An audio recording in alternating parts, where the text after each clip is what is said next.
Hi, everyone. Welcome to our the Green Party of Monroe County's monthly meeting. I'm Dave Sutlefadius. I'm just the guy who has a Zoom account, um, and really excited to have Angela Walker with us. I'm going to let her tell us about herself, and I'm not going to even try and do an introduction. In case you didn't know, she is our candidate for vice president with the Green Party, and we're going to talk about issues. We're going to talk about the campaign, and we'll even get into, because we are the Green Party of Monroe County, who is putting us on, we'll talk about New York State and how we can help with this campaign in terms of the national campaign and helping the Greens in New York State and in Monroe County, because there's some funky stuff going on. So, Angela, I'm just going to let you take it away with, like, kind of stuff, if you don't mind, start off with, like, the Angela Walker story. I mean, the condensed version, and we'll get into how you get involved in the campaign and how you think it's going. This is going to be the very condensed version. Talking about myself is extremely awkward. Good evening, everybody. My name's David, and Dave introduced me. I'm Angela Walker. I am the vice presidential nominee for the Green Party and also the Socialist Party USA. I'm proud to be so.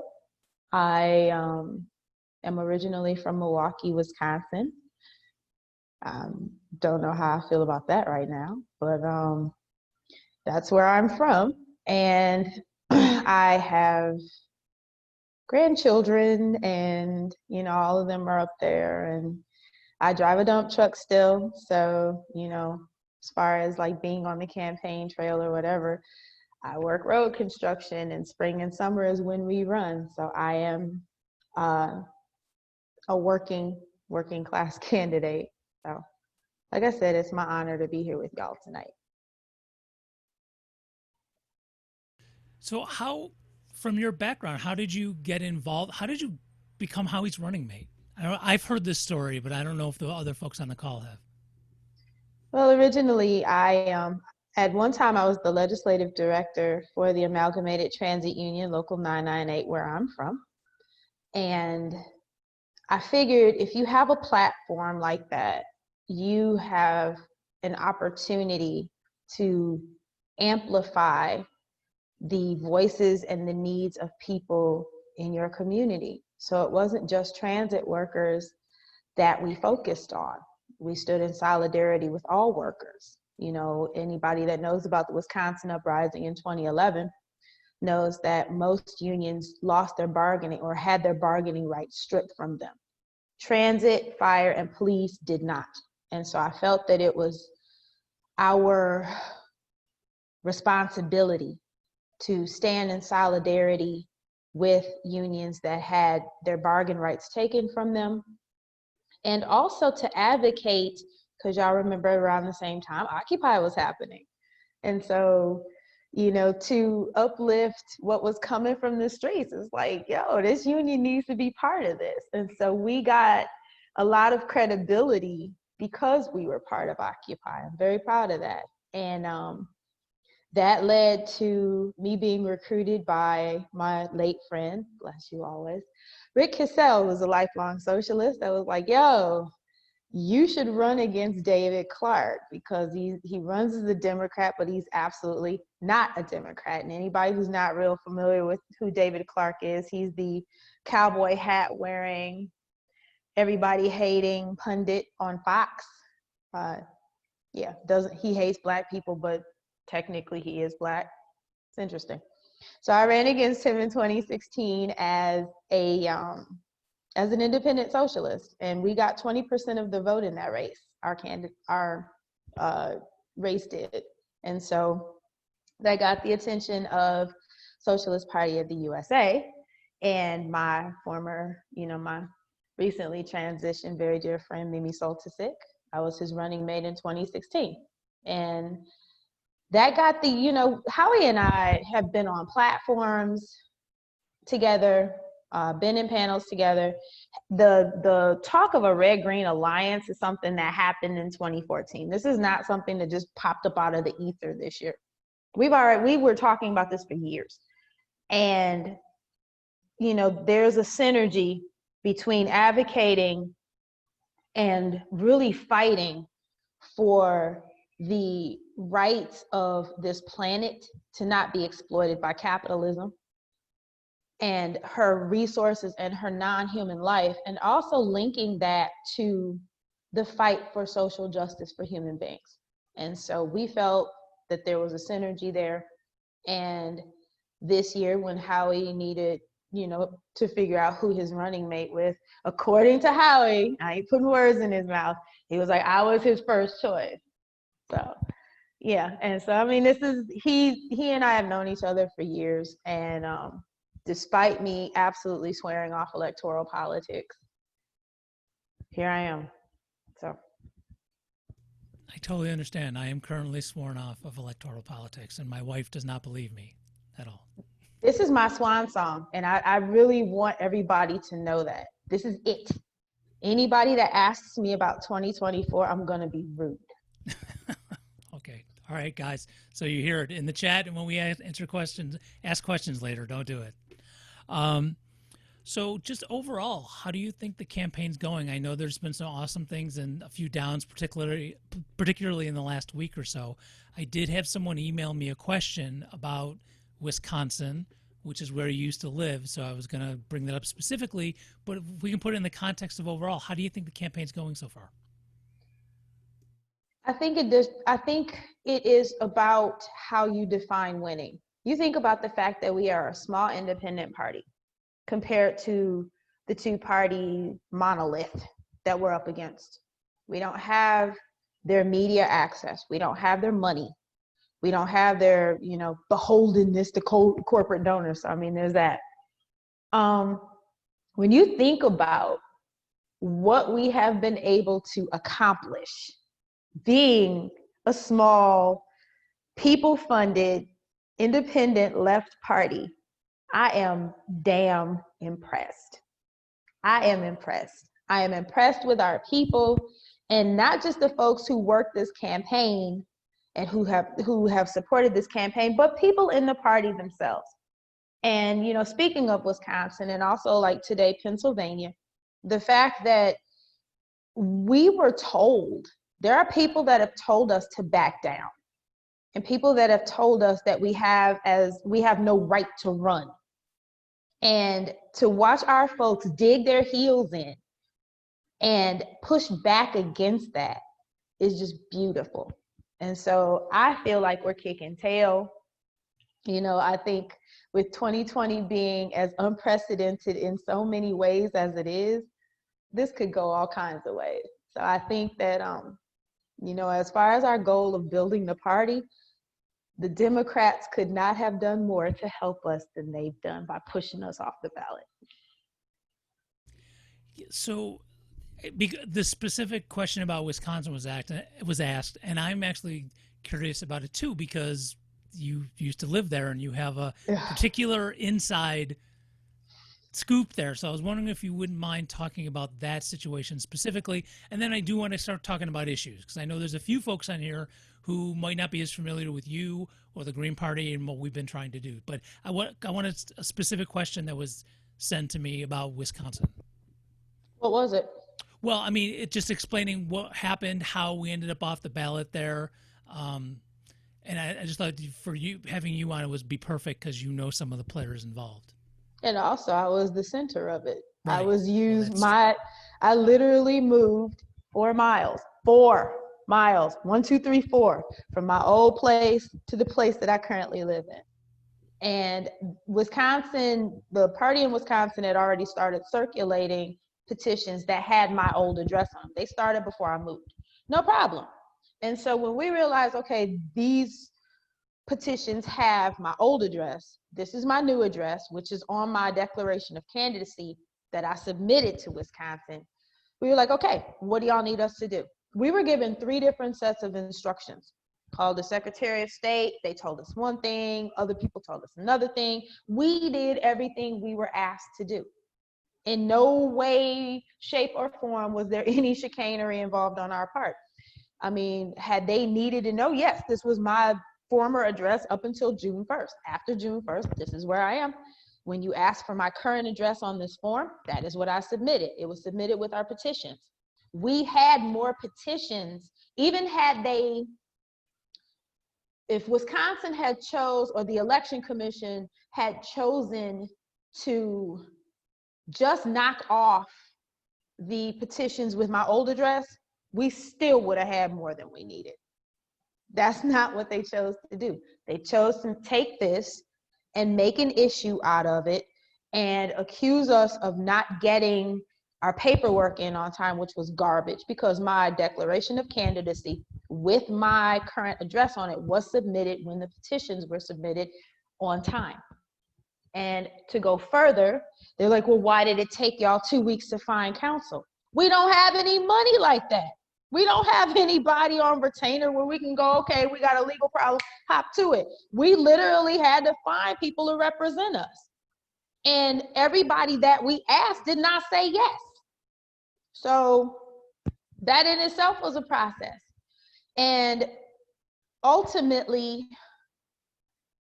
we had one justice that jumped over to the folks that were opposing us. And that's what knocked the balance off.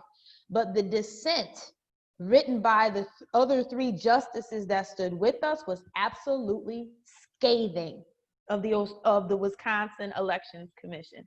So if for what it's worth for folks to know, there was that vindication. But at the end of the day, the Democrats in Wisconsin, who know me personally, by the way, these people know me. They know exactly what my record is in Wisconsin. They know my work as an activist, as an organizer. These people know who I am and still chose to do this. And so, yeah, I have something for them after this, but we're gonna get through this campaign with dignity and grace, and then I'm gonna take it to them. But yeah, and that's all this was about. They needed a pretext because Wisconsin is technically a swing state. It's a major state in this election. And they rather than be intelligent and say, you know what, allow this choice and let the chips fall where they may, because we feel so strongly that people are going to show up for our candidates, that we're not threatened by these folks. They did what they did and they pushed us off, which just shows, their cowardice.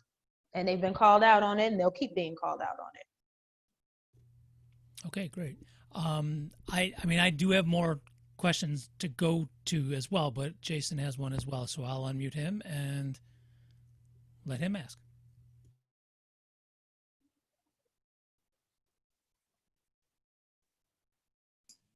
Okay, can you hear me now? Okay, Mm-hmm. great. Angela, great to talk to you. And I'm glad that the situation in Wisconsin is a topic, and of course, Pennsylvania was some bad news. Maybe you have something to say about that. So, I'm with the Green Party of Monroe County as well. This question is hopefully won't sound too radical, but given that we're kind of in like make or break mode, I'll just say it. Should we be encouraging Greens in Wisconsin and any other state where we're being kicked off the ballot to just flex their muscle and vote for Trump? No. Okay. Under no circumstances. Okay. I would rather us write, what'll happen in Wisconsin unless they fight us on this too, that we're getting ready to submit paperwork is for write-in status so that they at least recognize that on the ballot. In the event that they fight us on that, I don't care if people write in Daffy Duck. Under no circumstances, show up for that individual that currently occupies the White House. That is not an option. If you're gonna protest vote, write in your mom, write in your cat.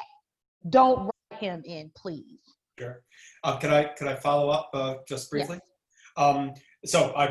That's what I wanted to hear. I just wanted to hear the official line, because obviously we're all fighting mad over this. I think then the natural follow-up is obviously write-ins, they are what they are. What is, and actually this sort of comes from a friend. I was talking to a friend that I was going to speak into you, and I asked, he's not a Green, but I said, what would you ask the Green vice presidential candidate? What is the best way we can make a difference that we haven't already tried in this coming election? How can we be the force for change that we're sort of being reduced from with all these being removed from the ballots in all these states? How can we really fight back? Be vocal about it. Mhm. We've got folks within this party that are telling us to back down. Yeah.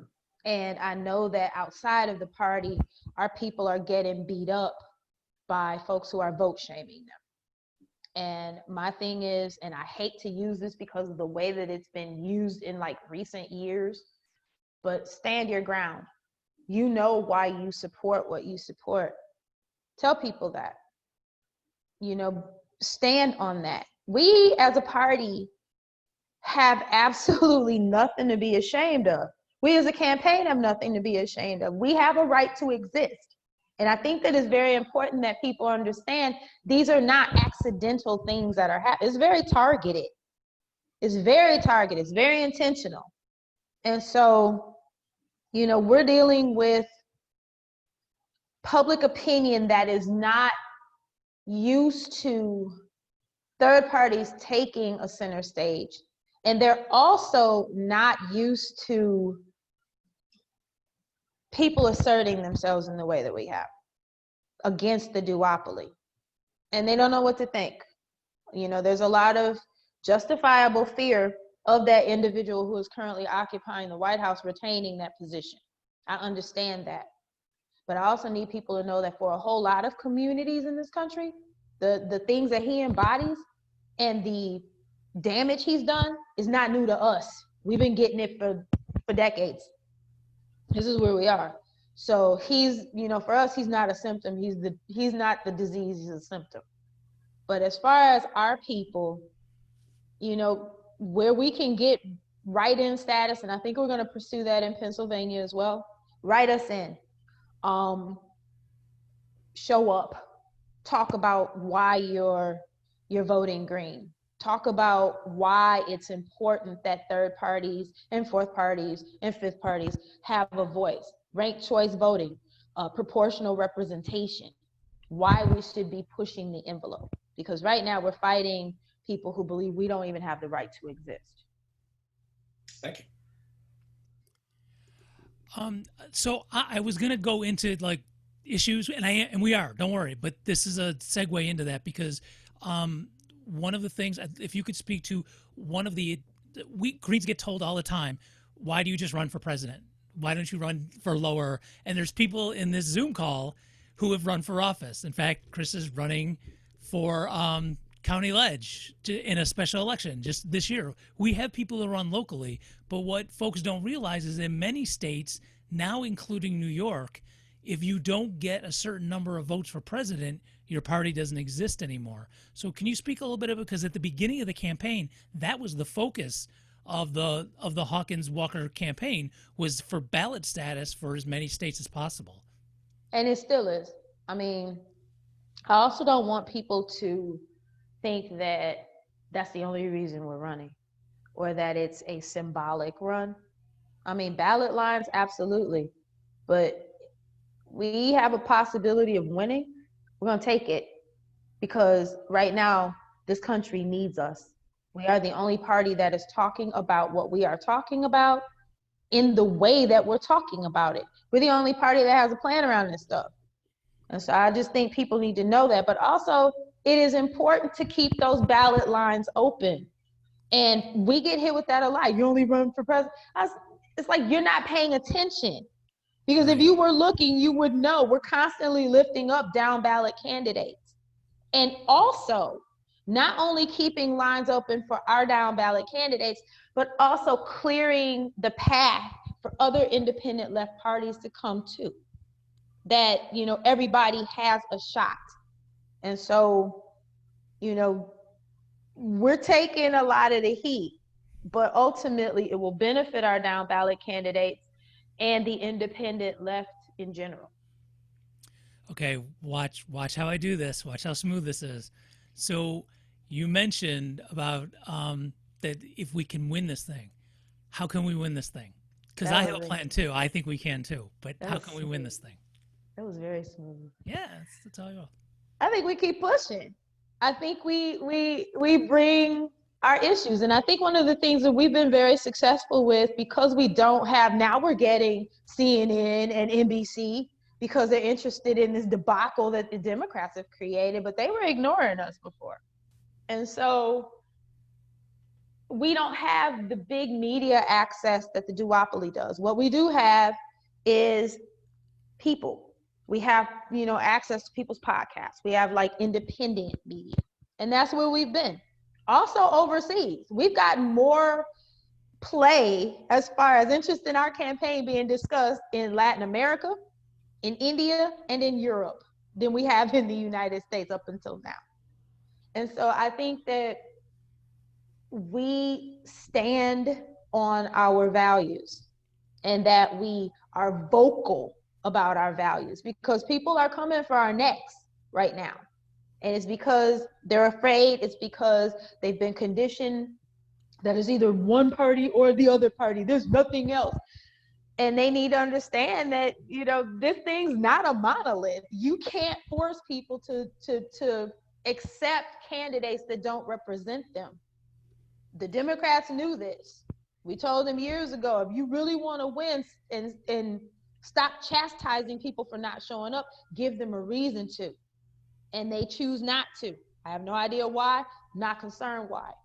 But at the end of the day, we win by standing on our values and getting our values out there and getting our message out there as much as we can. So here's how I get into issues.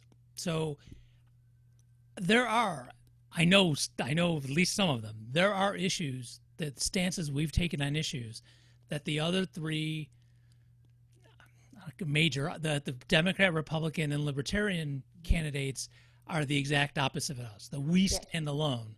And some of these issues, the polls are showing that so many people are on our side of that we would take this election pretty handily if these folks actually voted their values. So with that, could you speak to some of those issues where we stand alone? That's what I'm hoping that people who are not green actually see, and that they're willing to take a stand and vote for the two candidates, you and Howie, who actually stand for what they do too. So what are some of those issues where we stand alone? I think one of our biggest issues is climate change, and the fact that we have an entire plan around reversing it, and that we're not talking about kicking the can down the road to 2050, because we don't have until 2050. We have right now. This thing is urgent right now. What's happening in the West Coast, the fact that we've got hurricanes one behind the other. We're already on S as far as named storms. And I mean, I've lived in Florida before. It has never happened this fast, where they're coming one behind the other. So climate change, nobody is talking about what we're talking about when it comes to reversing climate change. And there is no plan around it in the way that we have a plan. These folks are talking about nuclear. These folks are talking about, expanding their investments in fossil fuels. They're not talking about divestment. We are. We're the only ones that do that. When we're talking about nuclear disarmament and de-escalation, no one else is talking about that either. That, it's time to, change the way the United States moves through the world as far as what our foreign policy is and the way that we interact with other nations, and take this cloud of, mass destruction, the possibility of it, take that off the table finally. And, let us be the ones to start that. No one else is talking about that. And so when you're talking about Medicaid for all as a community controlled, Medicare for all as a community controlled national health service, the community control piece, not being dependent on big insurance and big pharma, moving them out of the way. Nobody else is talking about that. And it's also my understanding that the Democrats have pretty much pulled Medicare for all off the table. So, and the Republicans and whomever, we already know that's not even a topic of consideration for them. Even though, what was it, polling 84% of people in this country support this?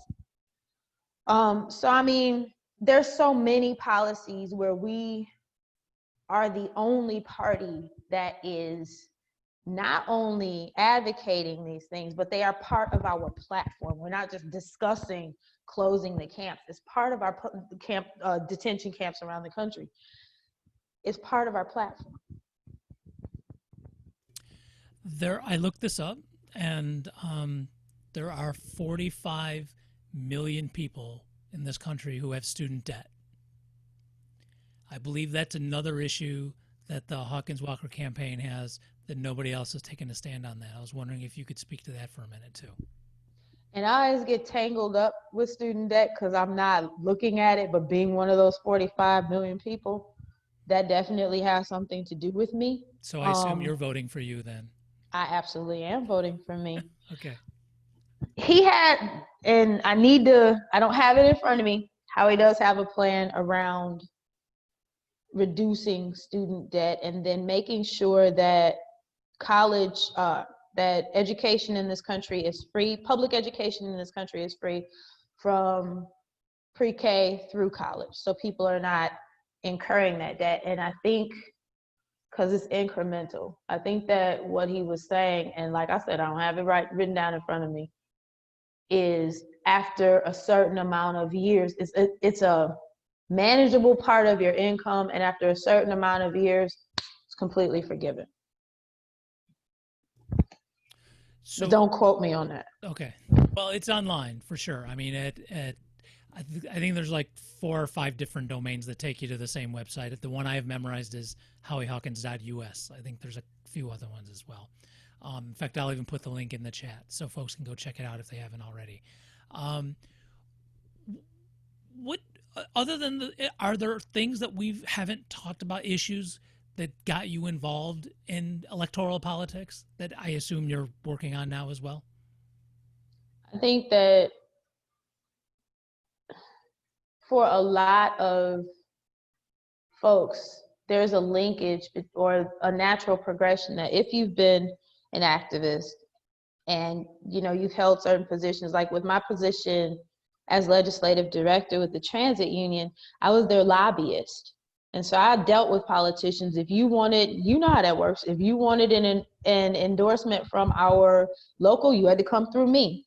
And so it got me involved with a lot of things. And it just seemed to me that,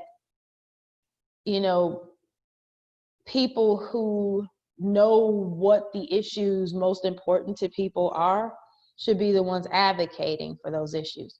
Although I will say, every time I've ever run, it was because I was drafted. I am not someone who has ever stood up and said, you know what? I think I should be the, Even with being picked for legislative director, I was appointed by the president of the union.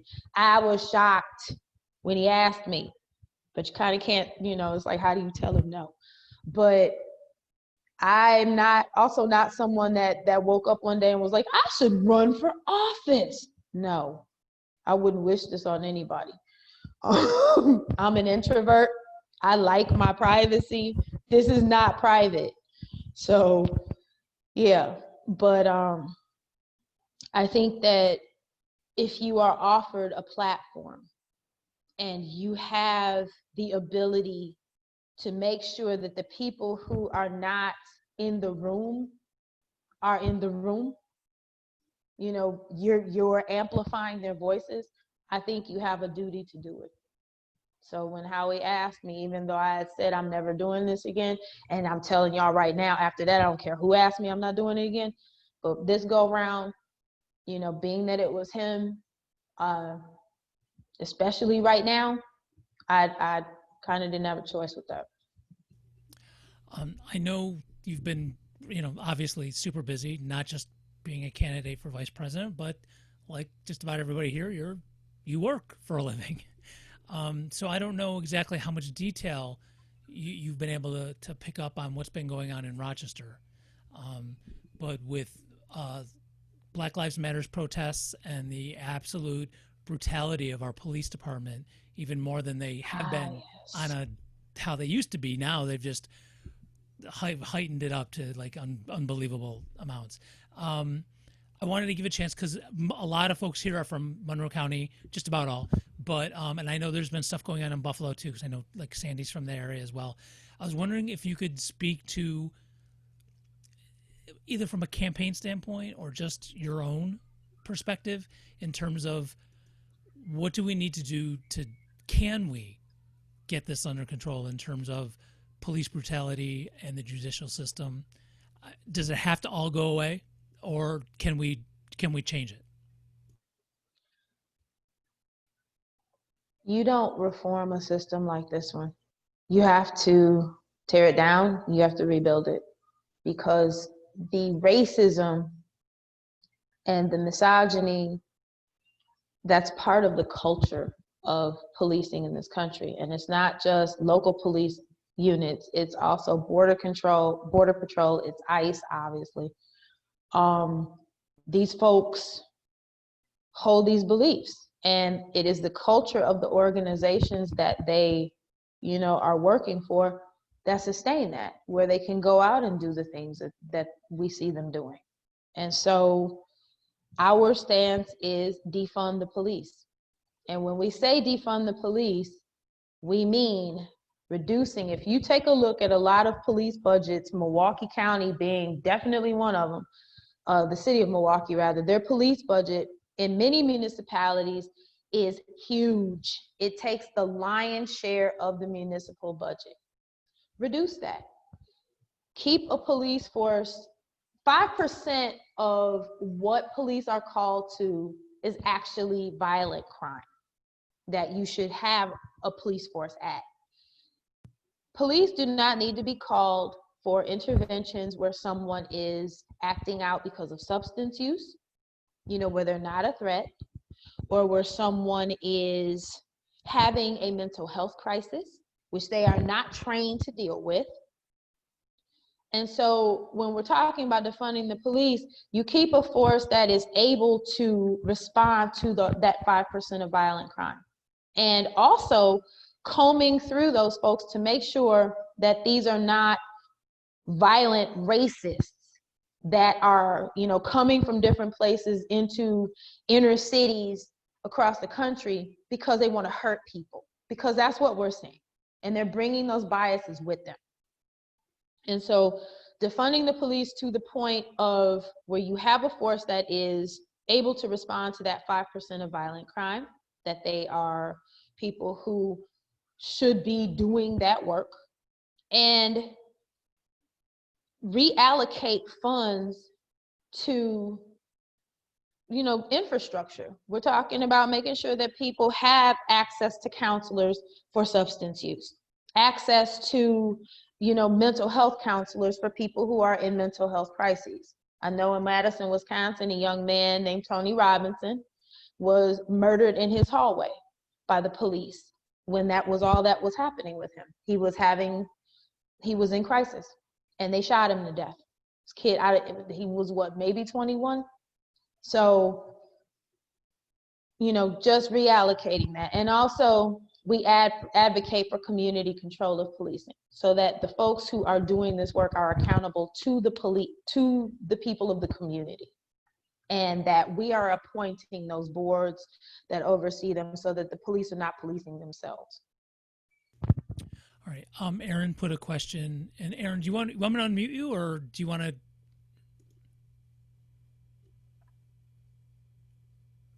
There you go. I'm reading it too.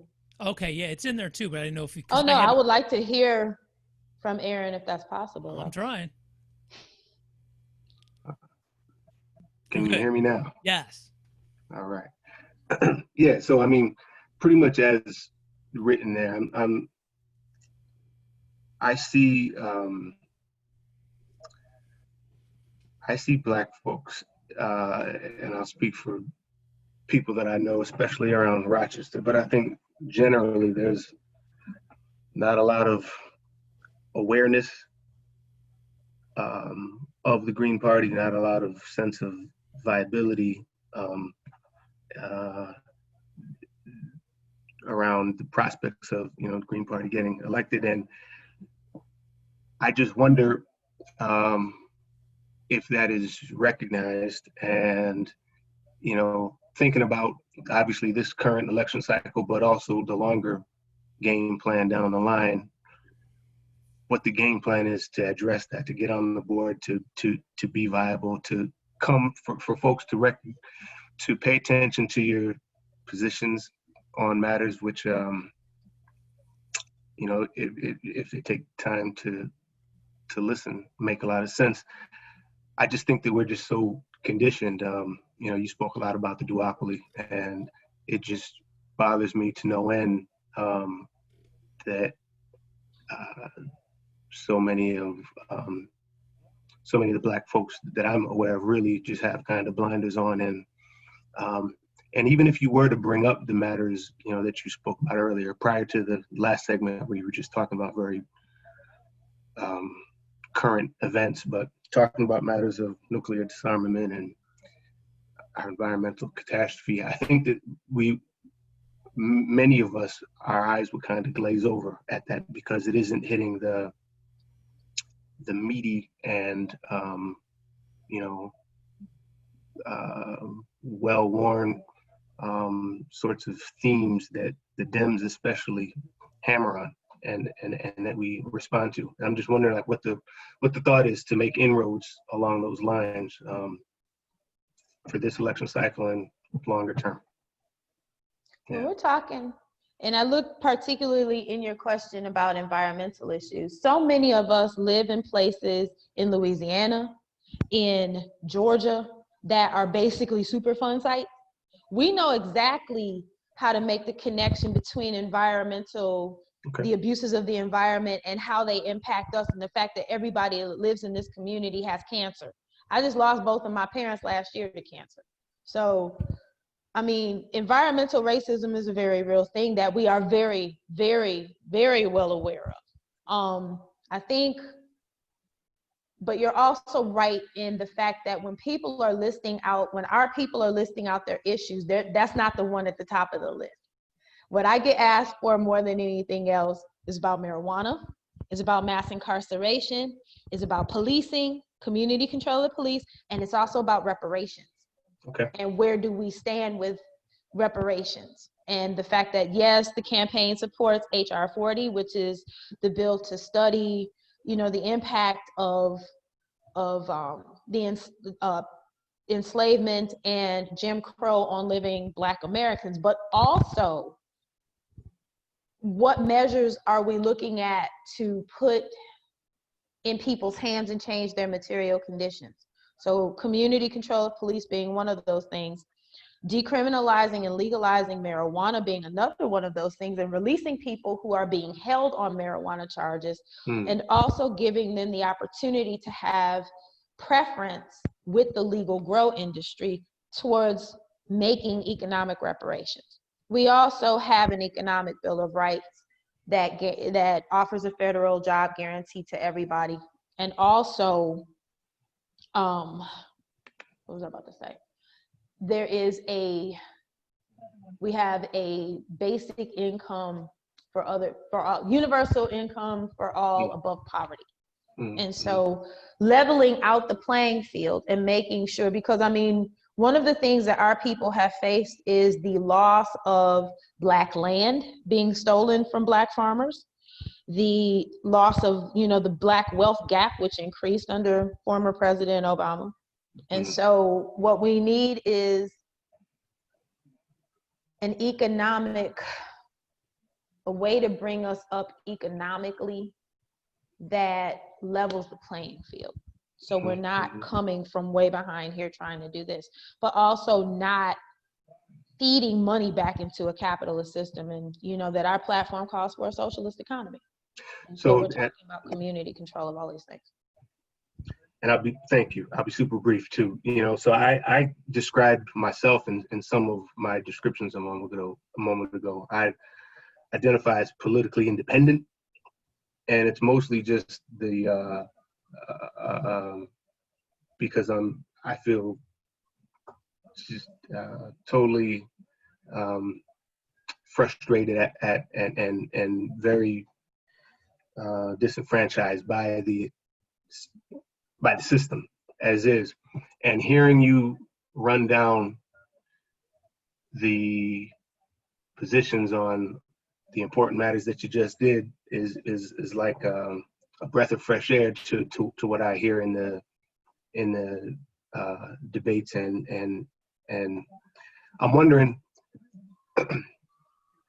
just if those positions are, you can amplify the message, yell it from the rooftops, because in addition to Black folks, I mean, there's a wide swath of other people that would relate strongly to that, and it's like and they're just unaware. If I'm representative of this group, they're just unaware. Yeah, I don't think I'm No, what you're asking me, and I think that was the first part of your question, is what is the party's plan to engage Black folks? Yeah, Reaching really. out to them and specifically talking to them. Now, I am not a member of ADOS. I'm not. I'm an internationalist when it comes to my views. I'm Pan-Africanist. I describe myself as an Assata Shakur and Fred Hampton socialist for reasons. That's what I rock with. Sure. But there are people in the ADOS movement that where we intersect is reparations, where we intersect is community control. I mean, do we agree on a whole lot of other stuff? Because there's reasons, and ADOS, you know what I'm talking about. No question. Yep. But as far as outreach to Black folks, that has been one of my personal priorities. Yeah. And it will stay one of my personal priorities. And Aaron, if I can just chime in about a local slant on this, I know Sure. for years I have been meeting individually with folks from the Black community, asking them to run for office as Greens, and I've been turned down every single time. I mean, and I'm approaching people who, just by seeing their activism, know that they share the same values as the Green Party. And we've been trying. The Green Party here in Monroe County is really, really white. And I know that of the people on this call who have run for office, we have all been in the neighborhoods where I don't think any of us really campaign on Park Avenue and East Avenue and all that. We go to where the people we feel who should have the same values on the issues we've been talking about. And it's this amazing hook that the local Democratic Party has on folks. And I have no idea how to cut this tractor beam. I'm sorry, I just went Star Wars for a second, but I don't know how to. I don't know if there's a magic thing. I don't know what it is. Yeah. Remind folks of the fact that take a good look at the state of our communities around the country. And in 2020, the fact that we are still fighting the same exact battles we were fighting in 1965. The same ones. We've received some token reforms over the decades, but at the end of the day, we are still fighting for economic opportunity. We are still fighting mass incarceration. We are still fighting state violence against our people. We are still fighting for the right to be treated as citizens in this country. What have we gained under the Democratic Party? I need somebody to tell me. And this is from somebody who, my family votes Democratic. Up until a certain point, I supported Democratic candidates. And then I looked around and realized that, at least in Milwaukee, some of the neighborhoods that, I grew up in, they look the same now as they did when I was a kid. Mm-hmm. Nothing has changed. And I think that's one thing that we as Black folks, we're going to have to open our eyes about that. We won nothing under President Obama. Nothing. The Democrats have given us nothing. And they're not going to give us anything, which is why they feel that they're able to be as glib out of their mouths about the Black vote as they are. Joe Biden didn't misspeak. He said exactly what he meant to say. Yes, he did. He said exactly what he thought. And he let us know exactly what he thought. That basically, I can wipe my feet on you, I can talk crazy about y'all, and you still gonna show up. Exactly. I mean, come on now. I feel, well, I am a teacher, but I feel like the elementary school teacher. You've been good students, so now I'm going to give you your reward. I've actually turned off the thing where controlling all the mutes. So if you do have a question or a comment, you can unmute yourself. Nobody new has joined the call, so I don't think there's going to be anybody bombing us. We should be safe. We should be all right. But I'm ready. I'm at the mouse, ready to get rid of anybody who misbehaves. Thank you for your remarks, Angela. Yeah. I appreciate your question. Yeah. Is there anyone else who either wants to follow up on that or has something else? Yeah, Matt. So to follow up on what the gentleman said, yeah, I think the frustration that we're all feeling about how to, and what Dave said as well, how to break through, how to get the media attention. I think there's a lot of really dedicated Greens, but year in, year out, we're still the Green Party. We're still the people who don't have the money and can't quite seem to find the hook that will overcome the other deficits. And I feel like the opportunity is there. I just don't know what it is. And I wonder maybe, Angela, if at the higher levels of conversation, if that specific thing has been talked about, what kind of guerrilla campaigning we should have done, could do, just how ambitious and radical would we have to get to force the public to pay more attention to us to do just that. I think being radical for the most part is not a problem with this party. I know there's some, and I know because when you ask people on the street about the Green Party, if they're not familiar with us, the first thing out of their mouths is, old white hippies. You know that. I know that. So, and then you have to have that discussion with them that, no, that's not all we are. But I think that it is which is what Howie says himself, we have to be organizers. We have to be fearless and serious about our message. There's a tendency on the left where we don't take ourselves seriously. It's like, yeah, this is what we believe, but we know we're not going to get anywhere. No, we have to stand on what we believe, especially right now, because what we are advocating for, no one else is talking about, no one else is ready to take action on, and people and planet are desperately in need of what we have to say. So we're in a really good position for that.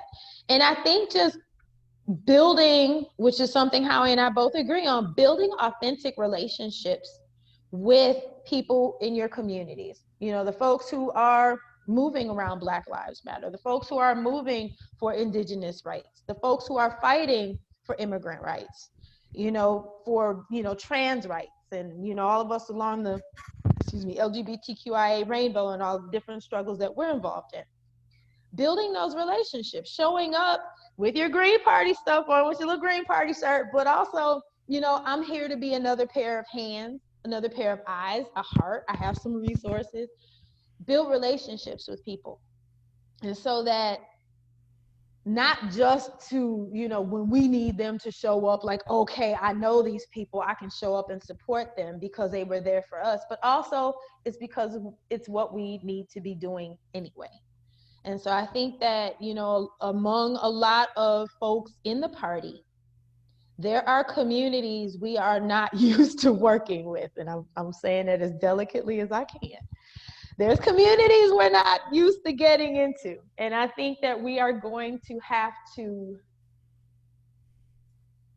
come off of our ivory towers and get in the streets and help and build and learn, and also, exchange what we know and build authentic relationships with those folks.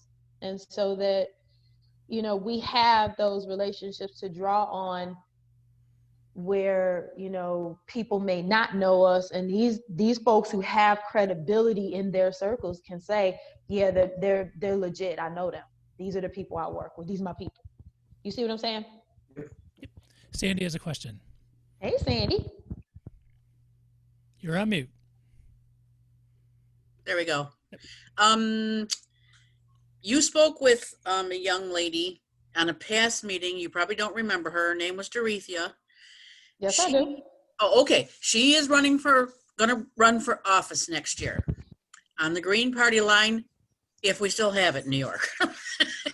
If not, I'll probably petition for her as an independent so she can get on the ballot. She ran last year, and another person that we have that you haven't met, that's Anthony Bania, that's running for state senate. He, I, and Dorothea are kind of all working together, and then there's a couple of folks that aren't in the Green Party to form those coalitions you were talking about. And I'm also a member of DSA. I go to, talk about a white organization. Anyway, but I digress. I'm trying to form those coalitions. I work with a couple of environmental groups, and I've run for office twice. She wants to run next year. She wants party to run, and she's doing really great work in the street to let her comrades and her neighbors and her community meetings and know that the Green Party is a place for Black people. And I just wanted to throw that out there. She's wonderful, and I'm going to support her every way that I can. Yeah, she was pretty dope, and that makes me really happy to hear, because that is one of our goals with the campaign. You know, to let folks know across the board, you can find your voice here. You know, this is a party that welcomes. We're not just, you know, having you in or inviting you because, you know, we're tokenists or anything like that. This is a party that advocates for people with disabilities. This is a party that advocates for people along the LGBTQI rainbow and all the places that we intersect with race, gender, and all of those things. That you're welcome here, because this environmental stuff, this is our shared home. And all of us bring, and you know, we've had that discussion, all of us bring culturally something to that. Black people know a whole lot about being connected to the earth. This is something that is part of many of our lineages. I know it's in mine. And so, you know, it's important to me on a level of, you know, global level, but also very personal. I want a decent world for my grandchildren to live in and to be good stewards of. And yeah, that makes me really happy to know that. And so, yeah. Just to remind folks who are on this call or on this meeting that next year, all those local elections, city council, school board in the city, county ledge, I'm sure I'm not up on town supervisors and mayors of villages and things like that, but all of those, most of those are up next year. And like Sandy was saying, if we have a ballot line next year, which I'm going to discuss, there's some details that are New York specific that I'm hoping that we can share, because the people here can explain to your networks what's going on with this. This might encourage some more folks to vote green in New York State. So, but I'll get to that. Does anybody else have a question? I don't have anybody in stack. Feel free. Now is your time.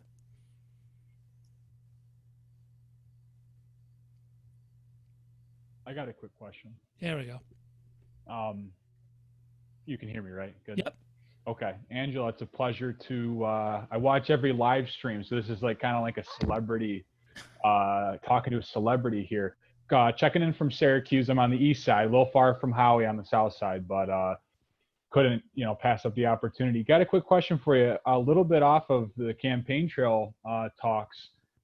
You know, I think that you guys have talked about it, but I think that something that's ravaging the country is slave prison labor and our incarcerated folks that are, if they're lucky, especially down south, getting pennies, working as indentured servants to major corporations that we unknowingly buy from and support every day without meaning to. So I wanted to bring this question up because it affects disproportionately minorities that are overly incarcerated unjustly. And I just wanted to hear what your stance is on that and what you and Howie and the administration plan to do to make sure more people know how horrible this issue is.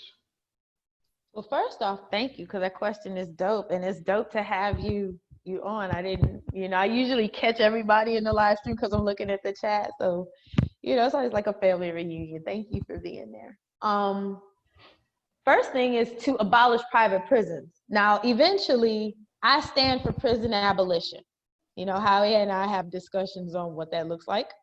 So I personally think that, you know, the goal eventually is prison abolition. But when we're talking about prison labor and using incarcerated people, and I think one of the biggest things that has brought that to light for a lot of people who didn't realize that that happens is the fact that you have people who are incarcerated fighting fires out west and risking their lives, and then when they're released from prison, they can't get work as firefighters, which is absolute garbage. I think they just changed that very recently under pressure. But there is a loophole in the 13th Amendment, the amendment that at least nominally abolished slavery in the United States, that says, slavery is over unless you are incarcerated. And if you know that that loophole has been exploited since the end of enslavement, the entire period of Jim Crow and the whole nine. And so we want that loophole closed. That would require a going back into the Constitution and dealing with that way. And so we're aware of that. But one of the things you can do now is abolish private prisons. We know that those prisons do not make money unless they're full. And so we see that things that used to be misdemeanors, all of these things are now felonies. You get tagged with a felony. Now you don't have access to, public housing. You don't have access to certain jobs. You don't have access to this. Recidivism rate goes up. You're back in the system. It's a nasty cycle. And it's intended to make this system money. And, we are for abolishing private prisons, treating incarcerated workers with dignity, that if you're going to have people who are incarcerated working, they should be making a living wage. They should have something that when they are released, a really good jump off for themselves, where they can go wherever they wish. And, under our administration, they'd have, a federal job guarantee, and also, access to a basic income above poverty. So, making sure that people get on their feet and stay on their feet. But I'm really glad that you brought that question up. This administration absolutely does not stand with private prisons or the use of incarcerated people as slave labor. It's unacceptable. It has its roots in the period of enslavement of Africans in this country. And like many things that have their roots there, it needs to be abolished completely. And we know that we'd have to go into the Constitution to fix this too, and that's a whole nother thing, but we're aware of that. Thank you very much. Thank you very much. I see Alex with a fake hand up. Hi, Angela. Thanks so much for taking the time to talk with us here in Rochester. What I want to know is, how can we help you in Howie get more votes? Talk about us. That was my question. Alex just took my question. Talk about us. If there's something on this campaign, what part of this platform do you get excited about? What's dearest to your heart? Talk about that to people, because like y'all have said, innumerable times, people, by and large, people don't know who we are. They don't know, I'm sure they know now because of the debacles in Wisconsin and Pennsylvania. They know who the Green Party is now. But that's not necessarily the narrative we want. But again, it isn't necessarily a bad thing, because we didn't do anything wrong. So there's also that. But talk about us. Talk about us. Talk about why are you even in the Green Party? People need to know that. And I think a lot of the time, because we don't want to be picked at or teased or have somebody say something rude, we keep it to ourselves.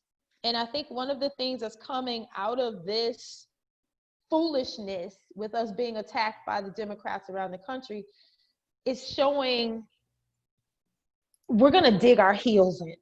I mean, you think of the fact that, you know, in Wisconsin, we took them all the way to the Wisconsin Supreme Court when what they were expecting was for us to tuck our little tails and go home. They need to understand, we will fight you because we're not wrong. And I think that's a lot to be proud of. The Green Party platform, the Green Party's, you know, our tenets and things like that, that's a lot to talk about with people, especially right now. We're at the intersection of a pandemic, you know, rebellion around the country, and also climate emergency and looming economic, you know, problems for so many people facing evictions, facing unemployment. They're ready for our message more than they ever have been before. And so push it. They want to hear it. Whether they act like they want to hear it or not, people are ready to hear it. So just talk about it. Let them know who you are. I don't think that's a problem. Well, so that actually is an avenue where I can go and explain what's going on here in New York State. So, but also what I'll do, as you can look in the chat, Sandy's actually the New York State coordinator for the Hawkins Walker campaign. So if there's anything in terms of volunteering, and we're working on getting tons of lit here in Rochester, and I know at least Alex and I will be at the public market getting swarmed over the next few weeks. With COVID, we're probably not going to be doing any door-to-door, but there's definitely phone banking that can be done. I know there are members of the Green Steering Committee that already has phone lists, and that they have their list to be making calls as well. So what's going on here? And one of the reasons why putting the word out about Howie and Angela's campaign is so important, because we talked about running for office next year. And even if it's not something you're interested in, we do want a choice, and we do want Greens to run. And to be able to do that, we have a new barrier. Just like Wisconsin and Pennsylvania and some other states where Democrats have been attacking us, it happened here in New York, only it hasn't been as visible. The governor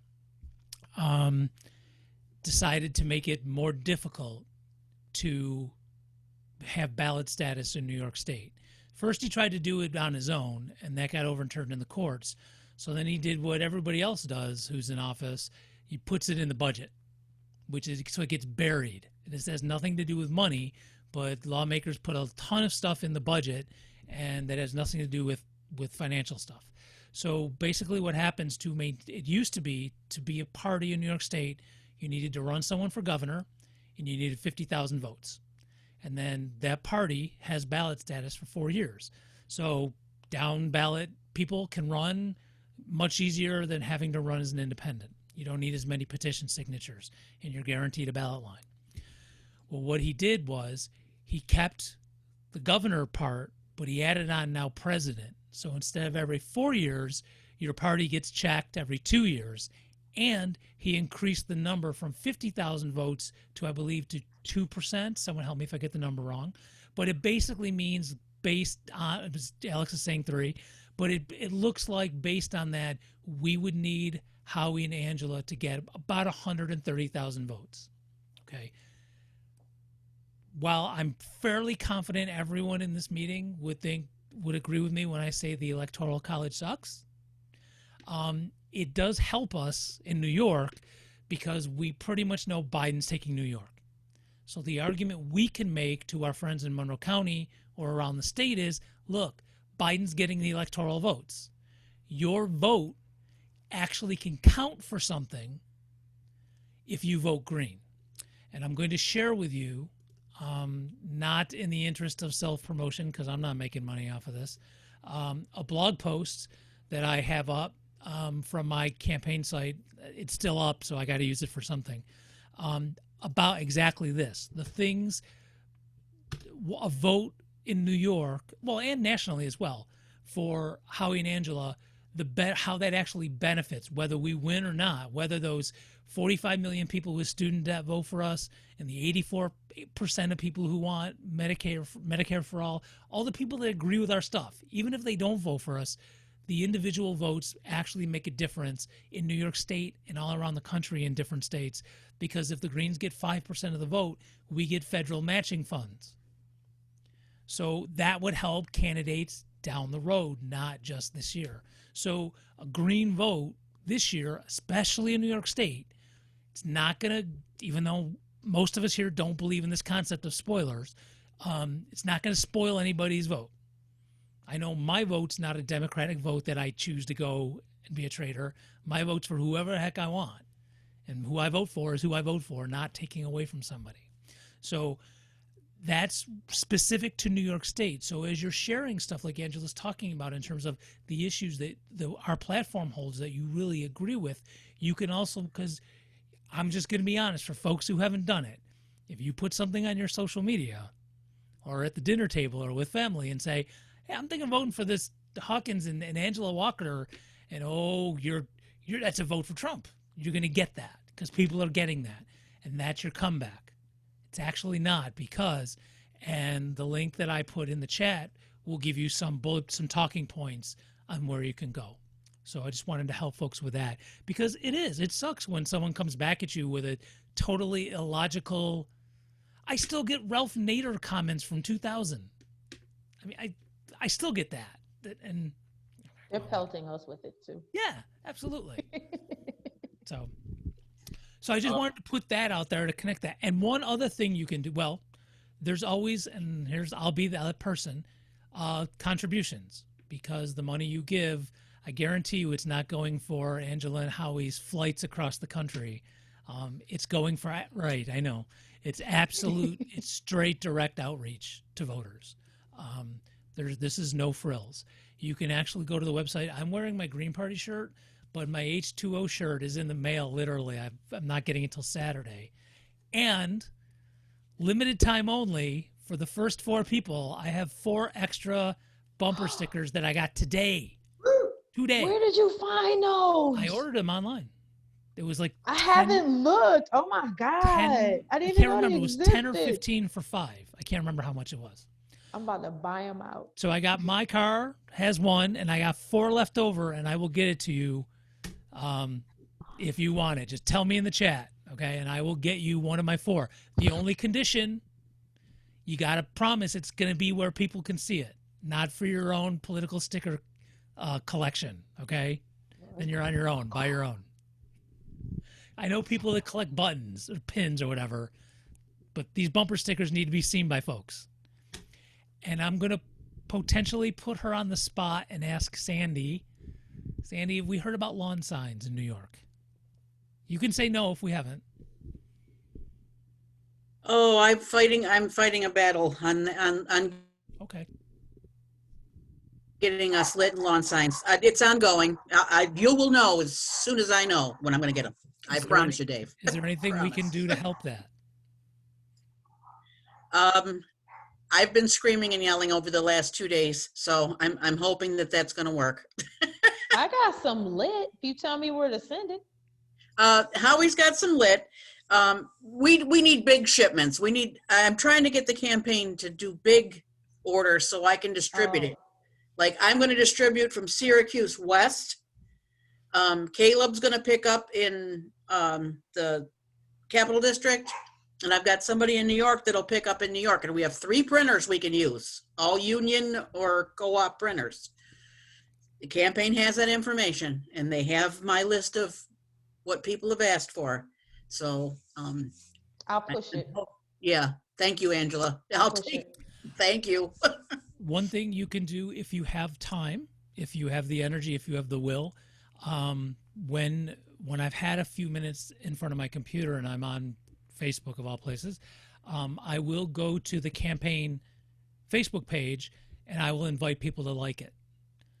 Particularly people who I think, one, I know are open to the Green Party's ideals, but also people who I think are open to our ideas and probably haven't heard of the Green Party. Just even if they don't accept it, them seeing in their thing, you've been invited to like Hawkins Walker, or Howie Hawkins 2020, I think is the name of the page. Yeah, it is. Just mass inviting people, if you don't mind being that person. I know it can be kind of obnoxious, but it's a free, easy way just to do some publicity for the campaign, if you're interested. So that I've been doing that with my legitimate Facebook and my semi-illegitimate Facebook profile, which we won't discuss here. No, that's a great idea. I'm Yeah. going to do that tonight. Yep. Yeah. I have campaign committee call after this. Chris, you said you're running for office? I didn't even know it's not on the website. I just looked. Me? Yeah. Yeah, well, we had a vacancy in the county legislature that just opened up recently. Yeah. So it just, it's like about week, 2 weeks ago, we got the paperwork in. So it's just, You are going to be on the ballot for sure. Yes. Okay, I will be on the ballot, and there will be a Democrat on the ballot. And those will be the only Alrighty. candidates. Sandy, What was it again? What was the count? It's the 25th County Legislative District of Monroe County. County Leg District of Monroe the County. Our Board of Elections emailed us to our non-official email on a Wednesday night and said there's an opening. If your party wants to run someone, have the paperwork in by Friday. Mm-hmm. So I looked on the list of everybody who lived in that district, and I know Chris has some infrastructure. He's ready to go at a moment's notice. He's one of us. And so I was like, dude, there it is. You want to jump back in? So it was pretty within 24 hours. It opened up and we took it. So yeah, I didn't think to tell you guys. Yeah, get some lit printed, and we'll get you some Howie lit. Hit the streets. Very cool. All right. I do want to do some self-promotion. I'm not like Dave. I'm not humble. So Dave will tell you, actually Dave and everyone here who's in the steering committee will tell you, I've been trying to, I've thought for a long time that the Green Party needed a mascot. It's kind of tough to personalize a sunflower. And so here in Rochester, I've been trying to encourage the use of a cartoon that I create. I'm a cartoonist by trade, so it's a mouse actually. I thought a lot of people when they try to create a mascot for their party, they try to go with the most ambitious. But the elephant and the donkey for the two parties were created by a political cartoonist about 100 years ago. So anyway, I wonder if I were to tweet at you a picture of this, if Angela, if you think if it has any merit, you might share it with the people who follow you in a Green Party capacity. I think that Yes. a mascot is something that we've long needed, and it can sort of be brand building if it's catchy enough. So anyway, I thought I'd let you know that. Tweet me. I will push it. Excellent. Well, that's great. Thank you. I don't want to drag this. I know Angela is, again, working all day and then campaigning at night and then weekends and stuff. So I'm going to ask for last call for questions. There's a question in the chat that I wanted to, that I thought was really. Did I miss it? I apologize. Oh, no, you're fine. You were talking about ballot access, the things that changed in New York. So yeah, that needed to be discussed. But Paul Flansburgh asked a question. And I thought it was a good question. I can't find it. Paul, can you just ask it? So, hi, Angela. So gracious of you to visit us. I'm thrilled. Now I have to think about, okay, does a Black person have to sacrifice authenticity to run as a Democrat? Depends on the Black person. If you are, how can I be gentle with this and diplomatic? Don't be.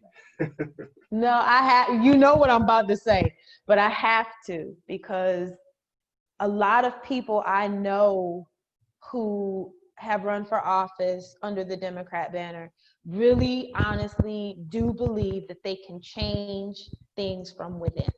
They really, really are invested in that. They really do believe that. And it's like Howie says, you don't change the Democratic Party. The Democratic Party changes you. And he's absolutely right. I've seen it happen with, folks. Like I said, I used to be the legislative director for my union, young, bushy-tailed, ready to go.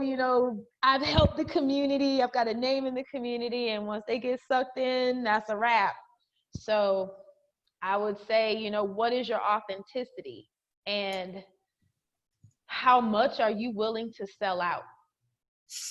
You know, and there's no nice way to say that. How much are you willing to sell out? And it's like I told people years ago, you know, if you ran as a Democrat, you would do this. I said, but I'm not one. And I'm not willing to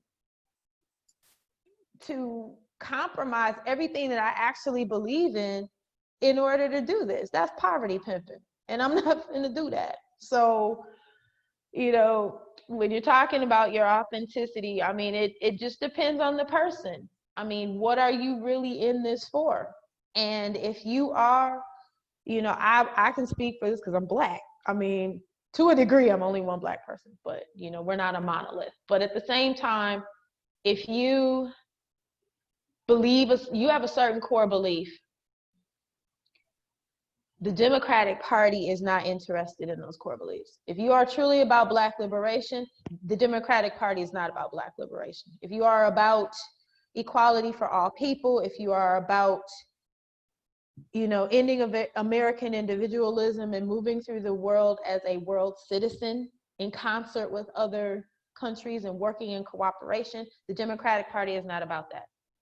If you are someone who wants what you can get as far as topical reforms for your immediate community, then that might be the place for you if that's all you want. But if you want ultimately to change the system, because nothing we need is going to come from topical reforms. If you really want to change this system, because this system has to be changed in order for us to get anywhere, then you will absolutely not do well in the Democratic Party. Great. Okay. Again, last call. Second last call. Are there any questions for Angela? We usually at our meetings at the end have a chance for everyone to go around if you have any announcements about things that are going on. I obviously at that point, if Angela wanted to, you know, because I don't think we have anything going on in South Carolina here at Monroe County Green Party. But before that, I mean, are there any more questions? Alex, are you raising your hand? Sorry. Okay. Anything? Okay. Awesome. Angela, thank you so much. I know we're coming towards the end and everybody's tired. But as always, if there's anything we can do specifically, just you can let us know and we'll get the word out, whether you can just holler at us online. So someone told me I should be sending you a bumper sticker. Is that true? No. Okay. All right. I've been so like out of it. Yeah. That I didn't even realize we had them. I mean, it's been. Well, I still got 4 of them for folks around here. I'll get them to you if you want one. So, all right. So on that, I'm gonna. Oh yeah, Aaron. One real quick question, Angela. Have you thought about approaching a place, something like the Breakfast Club or something like that, to get in front of? Seriously. No, I'm laughing because we got a whole open letter specifically to Charlemagne the God on our website. The entire open letter. His name is on it. His picture is on it. People have him for months. This cat is ignoring us. Okay. We're at it right now. We adding Ice Cube. It's like, yo, and I've said it. You really want to have this discussion? We ready to have this discussion. I'm here to have this talk with you about folks earning our vote. But as far as the Breakfast Club, I don't give it. But we got a whole entire open letter to Charlemagne. All right. Can we get Joe Rogan and Charlemagne the God in a bidding war to see who's going to get you or Howie first? Don't hold your breath. That's all I'm going to say. Charlemagne the God, I mean, I got to give it to him. He is absolutely steadfast in his ability to just not engage. He's just not going to engage. We're going to get him. You do it, then we'll have to talk about something. But we wrote him an entire open letter after Joe Biden didn't answer his questions, where he went on Joy Reid and was like, I still have questions, and Biden didn't, and he laid out the questions. We answered all of them. We wrote him an entire open letter, like line by line, answering his question. Nothing. So we working on it, y'all. We working on it. I'm I'm trying to find the exact page. I was going to put it in Thank the, you so much, Dave, for putting this on, and Angela for coming. Thank y'all for having me. Oh. Y'all are like, oh, well, it's an honor. No, it's an honor for me. I mean, it's a big deal. Y'all are sharing your time, you're sharing your ideas, you're making space to be present with me at a time when we are getting beat up around the country. But I also look at it like this, like that Gandhi quote, you know, first they ridicule you, then they belittle you, then they attack you, and then you win. Then they laugh at you, and then you win. That's where we're going through stages. So this is how I look at it. I don't know how this works, because Facebook is just, I don't know what Facebook is, what adjective you want to use. But when I put the frame on my profile picture and it says, you know, never settle, I'm getting at least a dozen new friend requests a day, and it's also people with that some sort of Green Party. Really? Yeah. I don't know. Somehow I slipped into some algorithm where I'm getting like a dozen a day of Green Party Howie folks. Vet them. Yeah. Vet them. Yeah, no, I know how that happens. Trolls are real. Oh no, and I'm again. I No, most of the these time aren't trolls. I'll accept. Legit people. That's what's up. And I'll accept, and if they cause any problems, then they're just gone. I don't have a problem with blocking someone, so I'll accept it, but they'll be gone in a heartbeat if there's any problem. So. Yeah, it's that if you have certain things on your profile, like Green Party or whatever, it makes friend suggestions for you based on algorithms, based on what you post, who you post about, and all of that stuff. So you're going to get, I get them every day. I probably have 5 at least. Yeah. Unite the left. And then I invite them to I invite them to like the campaign page if they haven't already. So just another way to build it. Okay, so I want to give this opportunity. Usually when we're at the Flying Squirrel or something, which is a meeting place in Rochester, we're sitting in a circle, and it's easy to go around if anybody has any comments or announcements or anything like that. So I don't have a circle. So I'm just going to go. You guys can unmute yourselves. Feel free, one at a time. If you have any announcements or comments, go for it. Remember, this is being recorded, so be careful what you're going to announce. Just if you want to volunteer, I put the information of how to contact me in the chat.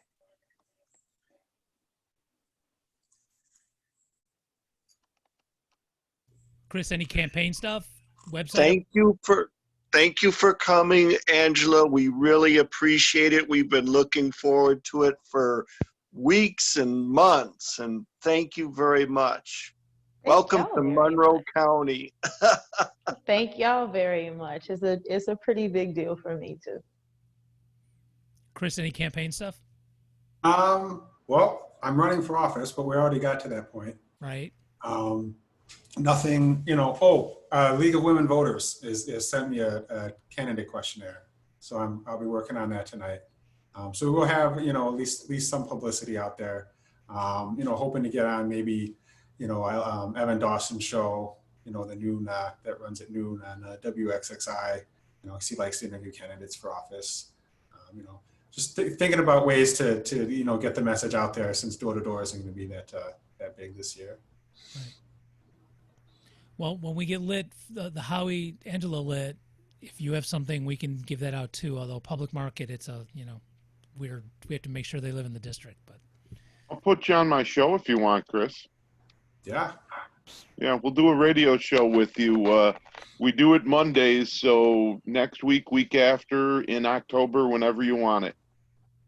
Send me some private message, and any Monday you want to do it, we'll put you on. Gee, I wonder if there's anyone else who could be on your show, Alex. If you'd like, that never occurred to me, Angela, but yeah, there's no reason why, if you wanted, I do a radio show here locally on an independent radio station, and we do nothing but talk politics on my show. So if you would like, I'd love to have you on. Well, let me know, because I work during the day. If you're willing to pre-record, or we can figure something out. I always pre-record. Cool. And we do the show, well, because I work too. Okay. And we do the show usually Monday evening, sometimes after 6. Cool. Those are perfect. Yeah. My email is in the chat. Angela@howiehawkins.us. I'll send it to Alex. Yeah, y'all Thanks. hit me. Yeah, just hit my email. And like I put in the chat also, anybody that like, if you have a question and I didn't answer it to your satisfaction, or, you know, I didn't get to something you want to know, my social media is in the chat. It's all under Angela N. Walker. And I do read it. I do. That's why all my messages are like piled up right now, because I got to get to them. But I do go through my own stuff. And then my email is Angela@howiehawkins.us. So if you have anything that y'all wanted to, you know, have a deeper dive on, or like have an explanation about, or something you wanted to say, or things should be brought up or whatever, hit me in my email. Okay. We'll talk. We'll come up with a subject you want to talk about. Policing would be the big here in Rochester if you want to talk about our police state. You know, whatever you want to talk about, I'll give you a full hour. Well, whatever you feel is pertinent is what we'll ride with. You're the Okay. show host. You I'm got good it. with that. Yeah, but I want it to be good, and I want my guests to talk about what they're passionate about. So. Oh, I'm passionate about all of this. Cool. We'll work something out on email. Perfect. Thank you. Paul, I'm calling you out, Paul. You're involved in everything in Monroe County. You have any announcements you want to make? You can say no, but you go to every meeting. I don't have any announcements. Oh, well,